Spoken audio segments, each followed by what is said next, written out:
धन्यवाद देता हूं कि आपने सरकारों का झूठ का पर्दाफाश करने के लिए जो सरकारें मनगढ़ंत कहानियां बना रही थी, उन कहानियों का पर्दाफाश करने के लिए घरों से निकलकर आप लोग सड़कों पर आए और समस्त आसपास के लोगों ने बताया कि हम आज भी लड़ना जानते हैं, बस खामोशी धारण कर रखिए, हम अभी भी लड़ना जानते हैं। जिस हिसाब से सुबह 5 बजे कायराना हरकत से आपके भाई को गिरफ्तार किया गया और गिरफ्तार करके प्रशासन की दमनकारी नीति से इस आंदोलन को कुचलने का प्रयास किया गया। लेकिन जब जब आप किसी आंदोलन को कुचलने का प्रयास करोगे, उन्हीं आंदोलनों से भगत सिंह, राजगुरु, सुखदेव, चंद्रशेखर आजाद, सुभाष चंद्र बोस जैसे योद्धा क्रांतिकारी पैदा होंगे।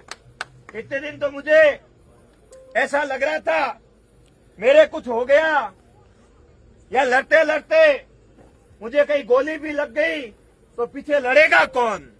लेकिन आज जिस हिसाब से मातृशक्ति के साथ साथ आप सभी नौजवान भाइयों ने जो ताकत दिखाई है, उससे एहसास हो गया है कि डोली, इलाहाबाद, कल्याणपुर सहित हमारे पूरे बाड़मेर, बालोतरा, जोधपुर जिले के नौजवान अपने हक की लड़ाई लड़ने के लिए भगत सिंह की भूमिका में तैयार हो गए हैं। अब मुझे अगली बार कोई गिरफ्तार करेगा तो ये चिंता नहीं रहेगी कि पीछे आंदोलन चलेगा कि नहीं चलेगा, और ज्यादा मजबूती से चलेगा। मैं जब बैठा रहता हूँ तब आपको विश्वास होता है कि थान सिंह बैठा है, हम नहीं जाएंगे, तो भी आज बहुत विश्वास था चलेगा। लेकिन ये मुझे विश्वास हो गया, जब मैं नहीं होता हूँ तब आप दुगुनी ताकत से लड़ाई लड़ते हो और कहते हो कि हमारा भाई अकेला नहीं है, हम सब हमारा हैं। भाई सही लड़ाई लड़ रहा है, हक की लड़ाई लड़ रहा है, फसल और नस्ल को बचाने की लड़ाई लड़ रहा है, और उस लड़ाई में हम मजबूती से खड़े हैं। ये आज आपने ताकत का एहसास करवा दिया। भाइयों, इतने दिन तक आंदोलन हमारा डोली, बालोतरा, जोधपुर तक रेंग रहा था, लेकिन आज आपके आंदोलन को पूरे राजस्थान में हवा मिली है। पहले दलित समाज के बेटे के शव को जलाने के प्रकरण, और उसके बाद आज का ये तानाशाही रवैया, इन दोनों कायराना हरकतों से, प्रशासन के द्वारा की गई हरकतों से आपके आंदोलन को राजस्थान में जगह मिली। और आज भजन लाल जी भी वहां बैठे बैठे बातें कर रहे थे, अधिकारियों को समझा रहे थे, भैया इनको छोड़ दो, थान सिंह डाली जिंदाबाद, थान सिंह डाली जिंदाबाद। इनको नहीं छोड़ा तो 15 अगस्त का कार्यक्रम खराब हो जाएगा।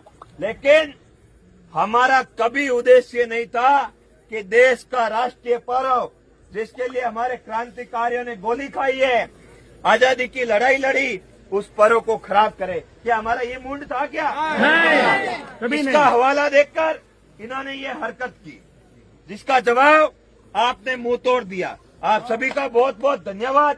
साथ ही 272 करोड़ वाली बात है, उसका मैं आपके सामने पेपर का लाभ पेपर के साथ खुलासा कर रहा हूं।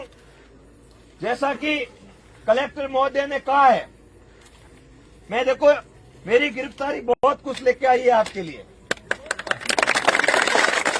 बहादुर सिवाना की जनसभा में माननीय मुख्यमंत्री जी ने इस प्रदूषित पानी के पक्के नाले को कस्म में ले जाने की झूठी घोषणा की थी। यहां लिखा हुआ है घोषणा की थी, झूठी घोषणा की थी,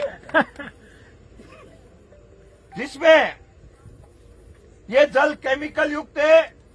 गुजरात सरकार से सहमति मिलना मुश्किल है, ये बात मैंने उस दिन ही कह दी थी। ये उसी तरह झूठी बात है जो 175 करोड़ रुपए गजेंद्र सिंह शेखावत ने कहे थे, उसी तरह की झूठी बात है। पर्यावरण मंजूरी की आवश्यकता होती है, वो भी नहीं मिलेगी। ये कलेक्टर साहब की रिपोर्ट है। उसके बाद एक लिखा है बैटरी करो। कि ये जल पचपदरा रिफाइनरी को दिया जा सकता है। मैं तो कहता हूं